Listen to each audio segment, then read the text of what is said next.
Welcome to the Circuit of Success Podcast. The Circuit of Success Podcast. With your host, Brett Gilliland. Brett Gilliland, Visionary Wealth Advisory.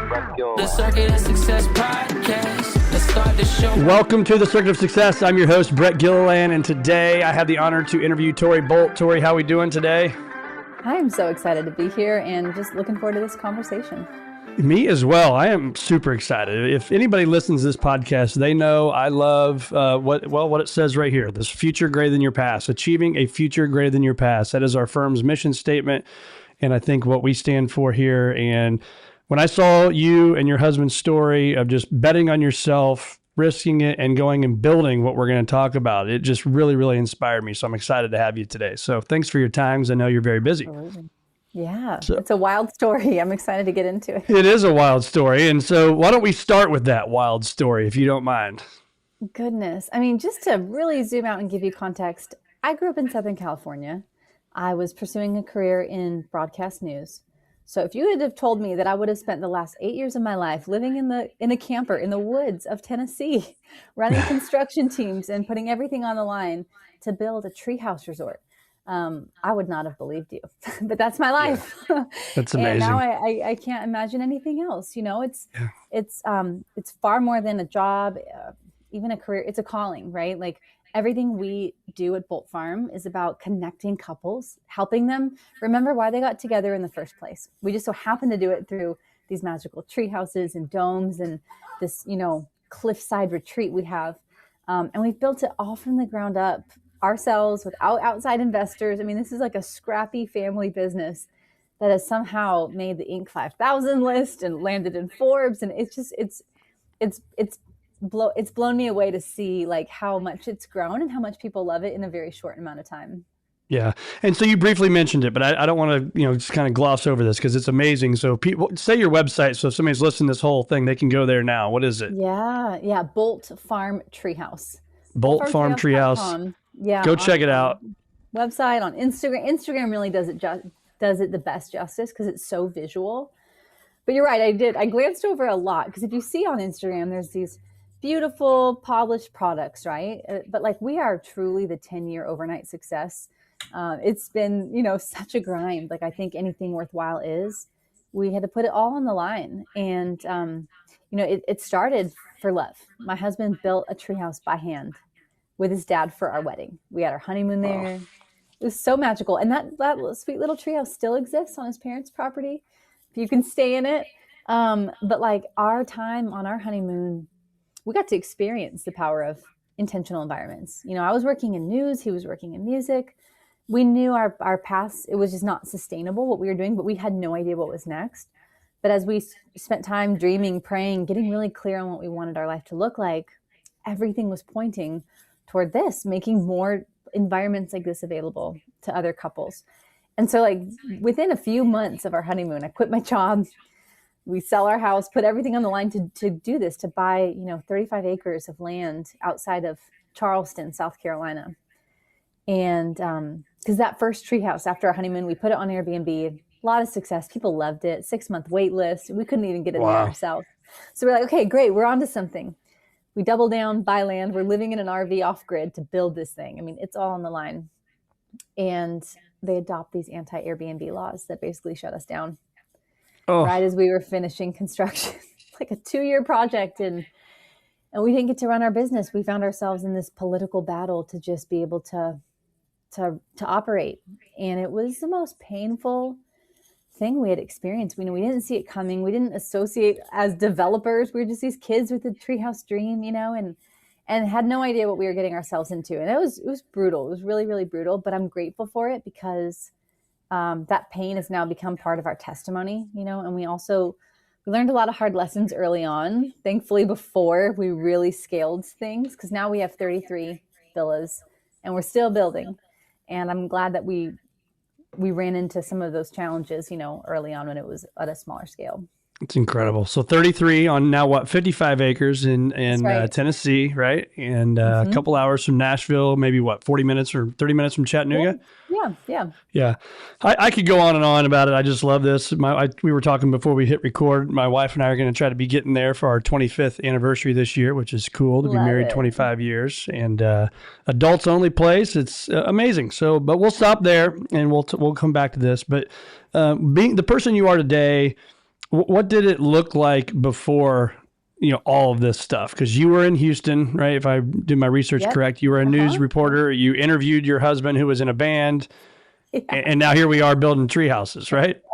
I know. Yeah, this was not on the plans, but I feel like God always does that. You have your plans and then life ends up going a different way. And for the better. I was trying to really make it as like a news reporter. I wanted to be an entertainment reporter. And that's how I met my husband. And so I moved to South Carolina, and I actually kept working in news even when we were first married. But a lot of times, the news life requires really weird hours. I was working graveyard hours, and it just wasn't sustainable. We weren't getting to see each other much. And I've always been pretty entrepreneurial, even though my parents they're not entrepreneurs. But I've always had it in my blood to do something bigger than myself and that could impact and help a lot of people. And thankfully, Seth had the idea, with our honeymoon gift and experience, like that really started it all. And I didn't see it coming, but I'm so grateful that that's our story. It's great. What was it like when you think about the moment you said something has to change, and then the moment you said, let's do it? What was that like? Scary for me. Seth is he's undaunted by failure. He is your classic, visionary He's let's do it. Winning's the only option. And I'm just not wired that way. And I think we're a good balance for that reason. If you've heard of the book Rocket Fuel, big fan of that for entrepreneurs, for husband and wife couples as well. But it terrified me. I was well, what if it doesn't work? What if people don't like it? And all these things. But it's funny because when I look back 10 years ago at some of the things that maybe scared me, they were nothing burgers. It was, they're small and so easy to overcome. And then I look back at the risks that we've taken since then. And it's oh my gosh, but so much bigger. And I'll tell you one of them too. But I think it's interesting. It's all in steps and stages, of your growth. You don't want to go from 0 to 60. You don't want to get it too fast because you're not ready. You have to learn how to handle different levels of pain, of challenges. And that's what we did. I thought it was scary going out with the first one. And then I thought it was scary building 4. Well, after the property in Charleston essentially failed, we had to sell it. We decided to start over. And I'm really proud of that because I think a lot of people probably would have quit at that time. But we knew in our hearts, this is what we're supposed to do. People need it. We just happened to do it in the wrong place, which really sucks. We start over. And now, mind you, it's 2020. We find the perfect property and we're trying to get a bank loan. And, we're a hospitality company in the middle of the pandemic. So that's not looking good. Right. Show me your last 2 years, your track record. I'm well, that didn't look good. And so it was just taking a really long time. And so we kind of had our backs up against the wall. And Seth had this now brilliant idea, but at the time it was terrifying.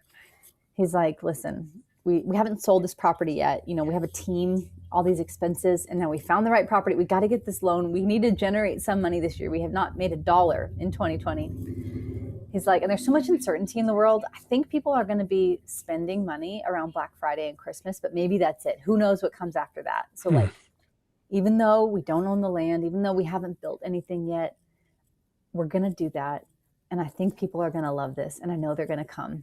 So let's do a pre-sale event. So we spend our last $500 hiring a rendering artist. Now you can just do it with AI, but we hired a rendering artist to showcase what we were going to build. And we were just out there showing the view, pouring our heart out, saying the dream and what we were going to create. And we did this massive pre-sale event that I could not believe how well it performed. I mean, I'm talking, it was me and Seth in our little camper. We built a Shopify website and just, showed up really loud on social and our email list and all that. And we did $1 million in pre-sale reservations in about 3 weeks without Holy smokes. Which is insane. I'm not recommending you do this if you're so didn't own the land and didn't have the tree houses, the domes, any of that, nothing. There was nothing on there. It was truly just out of necessity and like betting on ourselves, knowing like we're going to do this. But like the timing, a lot of times in life, these incredible opportunities will come, but maybe not at what you have in mind is the perfect timing. It's like, Right. you have to be ready to, are you going to say yes anyways, even though it's scary? Are you going to say yes, even though you don't have all your T's crossed? It's like, yeah, because if I had let fear get in the way and we didn't do that, it would have delayed things massively. And I don't know if, the rest would have shaken out like it did. So Incredible. $1 million idea, literally. goodness. I know. What belief did you have to break to step into this life? Was there anything there for you that you kind of grew up with that you said, man, I got to break this? Yeah. Goodness. I think I've had a lot of, belief shifts. A big one is just an abundance mindset and really stepping into that and being like, there's plenty for everyone and we can do this, and not feeling like, oh, we're just this small treehouse company with one treehouse or 10 someone's going to eat our lunch, or the competitors or this or that or whatever. Because that also happens a lot. I think in business, your ideas are going to get ripped off. And I used to take it pretty personally. And then as I really shifted into an abundance mindset, I'm like, listen, we only have 33 rooms. It's like, it's just a few thousand people per year that need, Right. to fill our doors. Like, there are so many people in this world. And wouldn't it be incredible if there were more beautiful and special places like this in the world, instead of just like kind of lazy, cheap crap? It's like, hey, let's actually, instead of being fearful of competitors, let's wrap our arms around each other. Let's actually help other people do what we do so that we can create more value in the world. And it's just going to come back tenfold. And that shift led us to creating a mastermind community where we literally share our secrets and like help other people. And it's been great. And like, and it's awesome. We can all win, and you have a better experience versus like me 7 years ago, who would be like upset at someone who ripped our idea, and like you're focused on that. It's like, we don't have time for that. You just focus on your dreams, what you're going to accomplish. And there's plenty for everyone. Yep. I love that mentality. It's funny. One of my closest friends and I talk about this a lot. He's literally 1.1 miles that way, in the same exact industry. Our kids are friends. We're close friends. And it's like, people will be like, well, shouldn't you be competitors and you're not around them and all that stuff? And it's like, no, man, think abundantly. It's like, that's what you do. There's a lot of money to go around. And I think about Katie Lee, who's here in town, and this unbelievable story that she has at Katie's Pizza and Pasta, and going from homeless to this unbelievable brand. And she puts her recipe on the wall. And I'm like, aren't you scared somebody's going to take it? And she's like, they can't just take the recipe and go recreate what I've done. And same for you, right? And that's probably what Bolt Coaching was born from, is here it is, go make it happen. But there's a belief system, there's an attitude, there's a grit, there's all this stuff that if you got to be able to do it, or you're going to be toast trying to do it. What role did faith play in this for you? You saw it on paper, right? You said Seth was like, let's go, let's make it happen. You saw it on paper. What role did faith play to help you believe? It was a huge role. We're people of faith. We're Christians, and our faith has gotten us through some of the most challenging and darkest times. Truly, like I think without faith, things would have looked very different for us, because what we went through in Charleston, and it's crazy to be able to just talk about it calmly now, but like back in 2018, 2019, when we were living it, it was, I couldn't talk about it without crying. And this was our, because you really had no revenue coming in, right? Like, so you guys are like eating ramen noodles. Oh yeah, literally. And not like you have a trust fund or anything. This is legitimate. Yeah. I think that's something that people don't realize, because Seth has been a part of a what very well-known band, Need to Breathe, for the last 23 years. Musicians don't make the kind of money people think, Yeah. And we don't come from money. So, and we put it all on the line. So there's no trust. There's nothing. It was actually really scary. And it was really, really painful. Because on top of that, like, we had just never been in a situation where we had people who didn't like us or were opposed to us. We had a whole community of people on the island who were trying to run us out of town.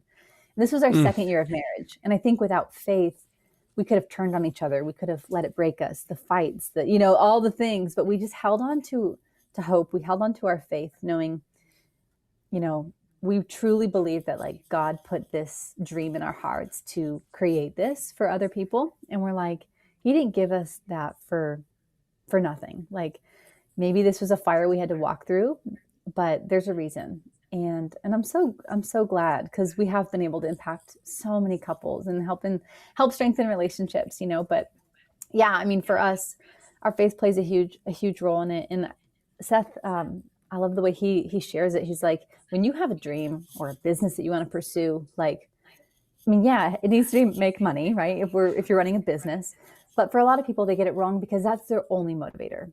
Right. And if things don't go right, you're out. You're going to quit. You're out of the game. But when you can stack multiple things, like this taps into my talents, this taps into my values, my beliefs. I have, all these other reasons for why you're in the game, why you're doing this thing. Well, when something doesn't go right, you still have 5 other reasons. And for us, that's what made it easier to keep pressing on. Yeah. I love that. And I think too, you said about the dark times. I mean, share some of those, because again, people see, the end result now, and you see the country music stars coming to your place and all the stuff, right? The people that you guys get to host. Share one time we thought there's no way in hell this is going to work. Oh God, I'll tell you 10. Okay, let me think about one of the bigger ones. I mean, there were so many. I'll tell you a story, I guess, from even like the early days building the Tennessee property, because Charleston was its own total beast. I mean, I can't believe we came out alive. But then when we found the property here in Tennessee, we closed on it. Next big mission was, we got to get to work. We've sold these reservations. Now we got to do it. And here we are again, living in a little old camper off the grid. Very rough, like no running water. Okay. Like just to paint the picture. Yeah. Grew up in Southern California. This was not supposed to be in the cards. And we find out about 3 weeks into the build that we're actually being played by our GC. He has nothing lined up. He's negotiating deals in the parking lot. Nothing's ready. And we are like, oh my gosh, like we have so much on the line. This is insane. And so instead of breaking ground, which that date got delayed like 3 times, we ended up firing them and stepped in and had to just do it. Like Seth has that construction experience because his dad owned a construction company. I didn't. I had no idea what I'm doing. And here I am. I'm like holding people accountable. I'm a project manager. And we were under the gun for such a tight timeline. We were working 7 days a week, 16-hour days. I mean, it was insane. And this was in winter. So we're hitting snow, rain, mud. Like the week before we opened, there was a huge digging through mountains. I remember being like, oh, what are we doing? Just so many moments where I'm like, there's no way we're going to overcome this. But you do. If you don't quit, you cannot lose if you do not quit, right? That's right. You just got to keep going. So did you kind of go, so Airbnb, they said no in the community. So do you go then just create your own hospitality license, if you will, and forego Airbnb, or how did you get around that? Well, we didn't. No, in Charleston, we didn't. Like it was so much more complicated than that. And probably, I don't want to bore people who are listening, but it was like more than Airbnb. It was about short-term rentals. You couldn't short-term rent your property. We were going to have to get the property totally rezoned to be able to operate it all.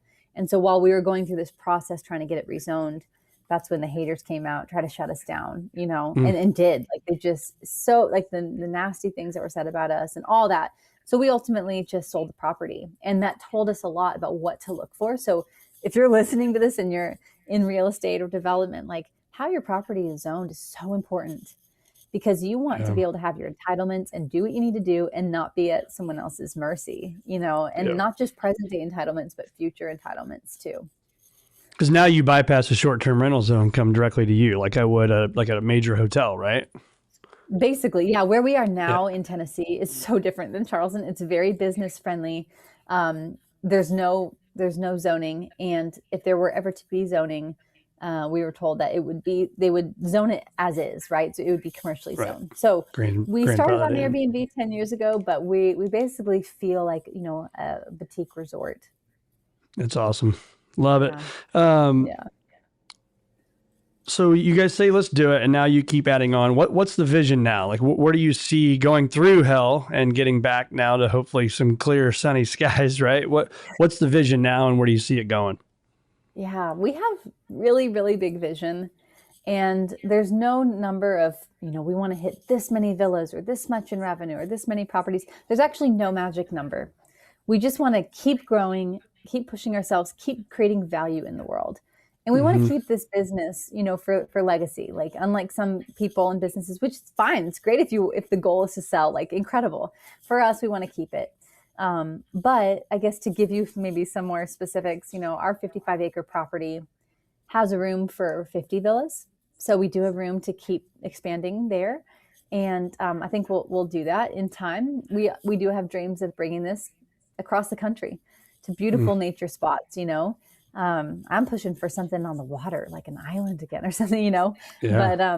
But we just want to commit our life to this and make this available to as many people as possible. It's amazing. How fast do people the mirror, what do you call it? The mirror cabins, or what would you call that? Yeah. How fast does it take for people to get comfortable that you think, okay, they really can't see in? I know. I don't know. I think, just a few minutes, because when you literally can test it, you have someone on the inside, someone on the outside, and you can be shouting and you don't hear the other person. Wow. You can't see in, so it's trippy. I think maybe people might have some hesitation online, but when you see it yourself, you're like, I can't see. It's incredible. Private. So though, for those listening or watching, they have these basically cubes, right? Like mirror cubes. So you can see the reflection of the trees in the sky. But when you're inside them, you got your normal bathroom and bed and all the stuff, but then you can just see everything, right? And then the domes you have are amazing. I'm sure the skies are incredible out there as well. Oh, beautiful. So can't wait to check it out. What do you think you guys do differently than most people in any business? Take the hospitality business, wealth management business. I think there's unique talents that we all bring to the table. What do you think is unique about you and Seth? Yeah, well, I think, two things that come to mind. One is this whole business was inspired by love. It started with our honeymoon.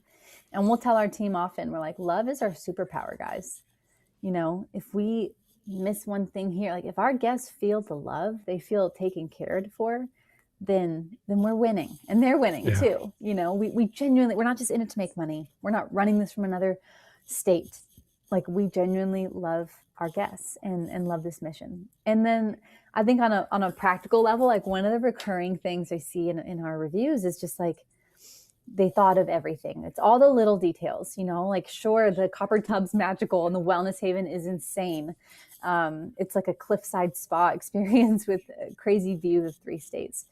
But that's not what comes up in the reviews. It's all the little things. It's all the little moments. It's being greeted by name. It's, anticipating your needs so that you don't have to think about anything while you're here. And I think people feel that. The more we can keep you out of, like, logic land, as I say, like, you're in this flow state of just being in paradise with your person. Yeah, it's incredible. What would I expect from my stay there? What are we doing while I'm there? Yeah, I know. That's something people always ask, like, what am I going to do here? And it's hard to overcome at first, because the brain wants to tell you, like, hey, what are we doing? Like, and I'm a planner. I'm an itinerary person. The people who get the most out of their time at Bolt Farm do nothing. Truly. It's about reconnecting. It's about slowing down, recentering. The villas are designed for couples. So you don't have like an awkward one chair here. Everything's for 2 people. We have like vintage board games, a journal. We have these conversation cards, our team that we wrote, to have these nice prompts. We give you the tools and ingredients to make a pizza together. There's a record player in the room, like all these things, like sleep in with no alarms, no agenda. Most people do. They'll spend a day at the spa, sometimes 2, because we have incredible spa treatments and all the amenities like the sauna, steam room, cold plunge, if you're brave. And there's hiking trails on property. And we also do a really fun happy hour event where all the guests are invited. We have live music and drinks, and it's like a little party. It's like come into our living room kind of vibe. But, some guests like busy themselves and will go to Chattanooga for dinner and the things. And this isn't the place for that.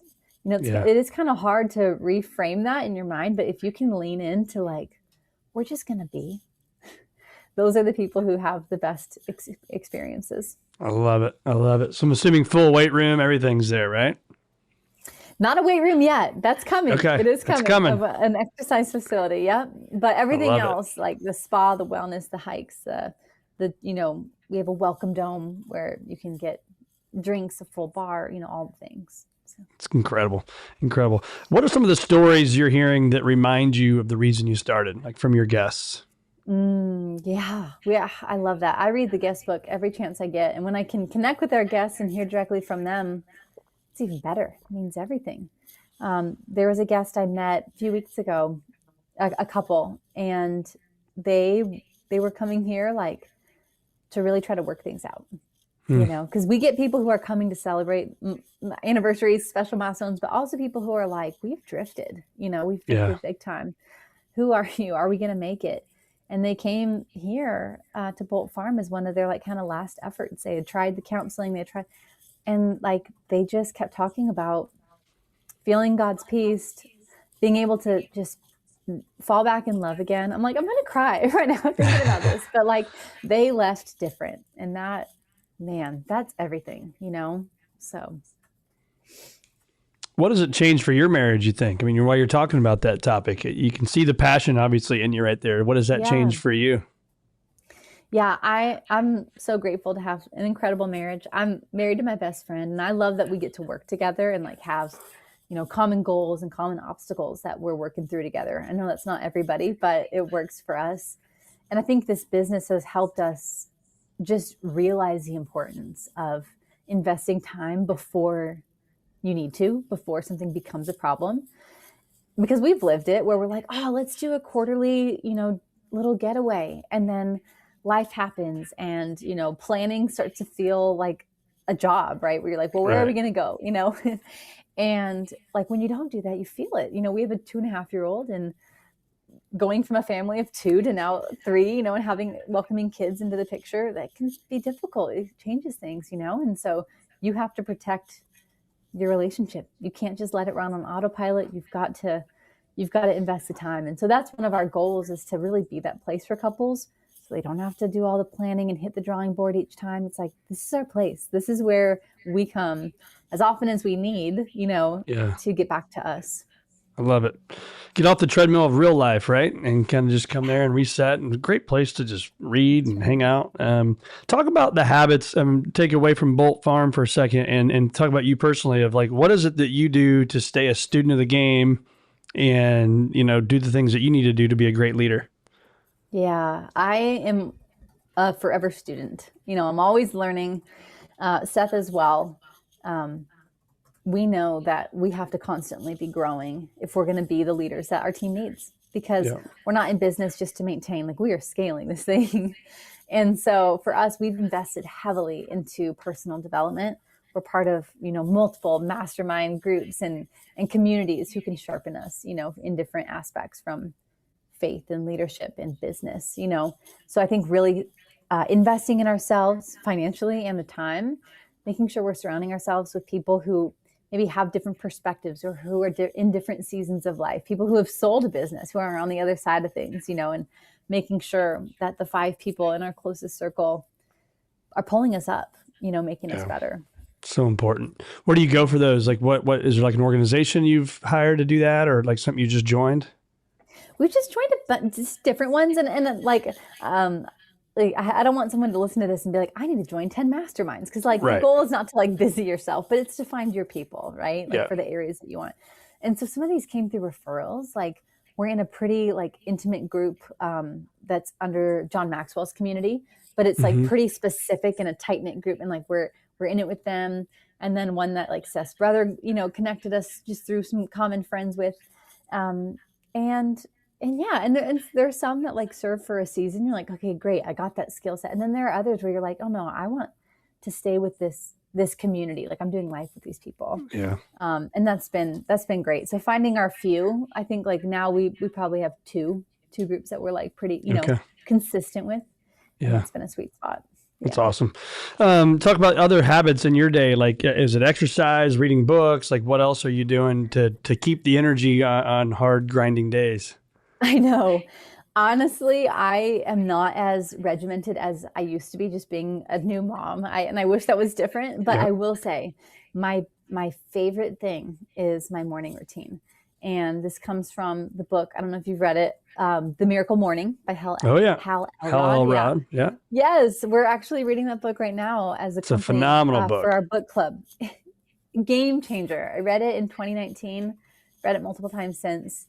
And I mean, when you have a killer morning routine and you can win the day by 8 a.m. or 10 a.m., like that's great. Anything that comes your way is just a bonus. Because I always think it's so funny when people ask entrepreneurs, oh, how was your day? You're like, how do I actually answer this? Because I had 5 big wins and like 8 losses and someone, all these things.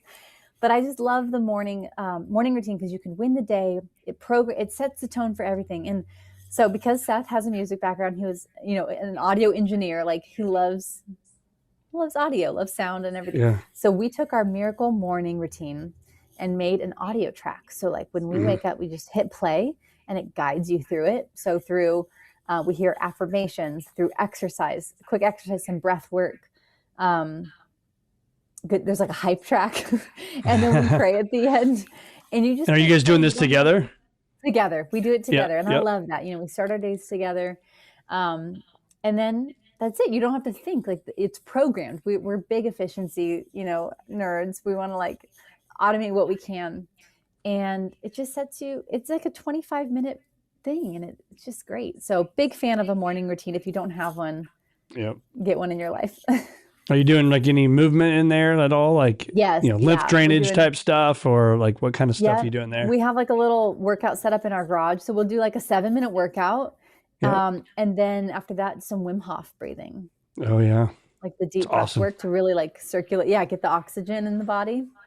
It's one of those things that worked, so then I stopped doing it. But I think it was 2 years ago, I was in a group, we got to work with Wim Hof for a month and it was incredible. Man. And I'm a guy that was, as a kid, I couldn't hold my breath to save my life. And I'm still can't hold it very long. But when I was in my normal motion of doing that, I was up to something like 2.5 or 3 minutes of just being able to hold my breath. And it was all because of that Wim Hof breathing. And it's a game changer. Now hearing you say it, I'm like, I need to add that to the list of things to get back on my deal.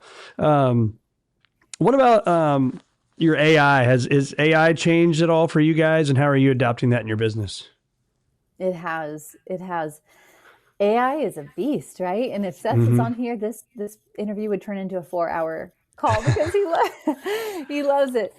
We harness it as a company, and so I think it's here to stay. We don't want to look at it like a threat. We look at it like, how can we leverage it to be more impactful, more efficient, all the things, because especially in this AI economy, human connection is becoming even more meaningful and more rare. When you have that thoughtful face-to-face welcome, versus just like an AI bot or something like that, it just changes things, right? So it's like, okay, that's actually great for our business. And it's allowing our leaders and the whole team on site to spend less time on the administrative noise that's, unfortunately just required. But they can give that to AI so that they can focus on the guest and those personalized moments. We call them wows, and all the things that really matter. So far, it's been great the way we've been able to harness it. You care to share the go-to? Which one do you use? I don't think you can just like say I use one blindly. I think different tools are great for different things. And I'm certainly no like AI guru or expert, but I will say beware of ChatGPT. It is a yes man. It is there to just like make you feel good. It will tell you that like doing something horrible would be just a brilliant idea. So be so careful. And if you do use that, like this doesn't fix everything, but just telling it to engage absolute mode and training it to like debate you and sharpen you can help. Lately been really loving Claude Coward. Same. Because it can integrate to all the tools and actually like do stuff for you. So like just yesterday, so we use ClickUp as a team. That's our project management, internal communication. Okay. And with a team of 60 plus, like it can get kind of crazy in there for us, a lot bubbles up. And so Seth was like, he programmed his Claude cowork to, basically consolidate all the messages that tagged him, reply to all the things that how to, or draft me replies, like just put it all in one place. And it just simplifies and compresses time wildly. Yeah. So it's insane. It is amazing. But it's funny you say that about ChatGPT, because I've noticed that everything, it just agrees with me and says, oh, Brett, you're so great. And I'm like, shut up and debate me, or, tell me where I'm wrong or what I'm missing. And you're right. And so now all the Instagram reels, the sponsored stuff, it seems to me like it's Claude knows that. And it's because it's people telling me how to get all of my chat GPT info and then upload it to Claude. So then it's all the memory, right? All the stuff that you've been talking about for a year or whatever. So I don't know if you've done that or not, but that's been helpful as well. So, what's something that you think about, you never expected to come out of this when you started this whole deal? What's happened that you didn't expect to happen? I mean, so many things. What has it happened that I didn't expect? I mean, this might be kind of an annoying answer, but it's the truth. I am, I'm a dreamer. I'm a person of faith. I'm an optimistic person. And I knew this was going to be successful. I did. And I didn't know how long it would take or what it would take. And we haven't arrived. We deal with problems every day. We're still pushing and working through things, So like, I don't know, like, I mean, maybe sometimes I have these pinch me moments when we're featured in this, or this one person is, a celebrity is staying. I'm like, oh my gosh, they hunted us down to come stay here. Like, that's kind of crazy, Right. So I think that, maybe like the scale at which it's successful. And I guess one metric that's kind of top of mind, we were just talking about this as a team, is like recruitment for us. Like, we're getting about 1,000 applications a month to work with us, that's kind of crazy. That's overwhelming, right? I never expected that to happen, because when you build this brand and, we're not for everybody. Like I tell the people I interview, I'm like, hey, if you're just looking for like a 9-to-5 coasting job, like this is not it. But if you want to like push and grow and get something off the ground, like hop on board, like let's do this.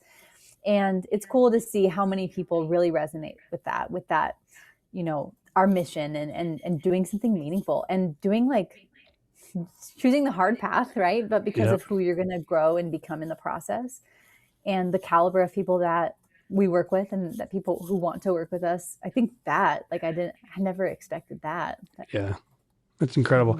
It's funny you say it's about you just knew it was going to be successful. And maybe we're born with that. I don't know. But, I thought about Visionary as well, our firm. And then, right across the hall here outside of our studio. So we have our wealth management firm back over here, our studio here. And then across the hall, we have a hidden speakeasy, and it's a community. It's called Beyond, and it's going beyond for your family, going beyond your own expectations, going beyond for your community, and just go beyond, right? What you ever thought possible.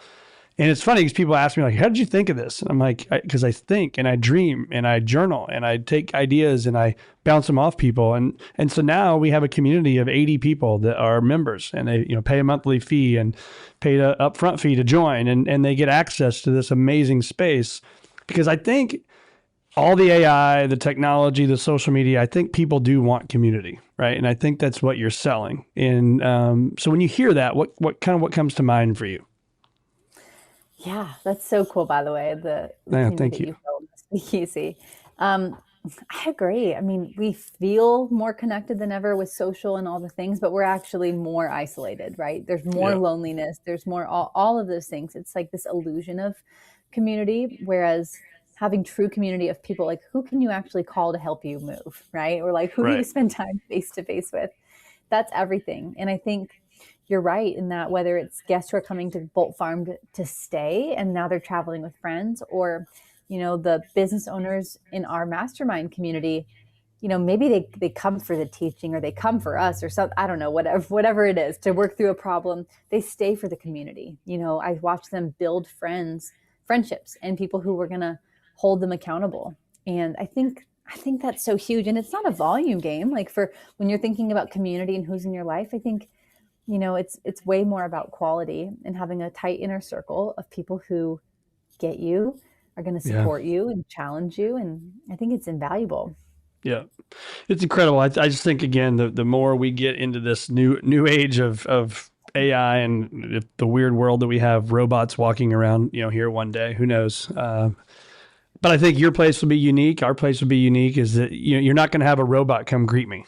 That's not going to feel good, right? It's just a little thing. So, but at the end of the day, success is obviously what you build, but it's also who you become in that journey, right? And so when you hear that, I led with this today, that achieving a future greater than your past, what does that mean to you? Yeah. Oh, that's such a great statement. It is, for me, like my mind first goes to personal growth. Like I don't want to stay the same. I want to grow as a leader. I want to be a better leader. I want to be a better business owner, better mom, all the things, and really grow. And you grow by doing hard things. I think being growth minded, or growth is such a buzzword that just sounds appealing, but it requires pain and sacrifice and stretching yourself and doing hard things. And not everyone is actually wired to do that, So that's part of it. And I think, tying it back to legacy, which is a huge motivator for us, is for our kids. We have a daughter and love to grow the family, and for them to see their parents do hard work and build something of meaning, and for them to build character in that process by being part of it, like that's a better future. Like that's a win for me. I love it.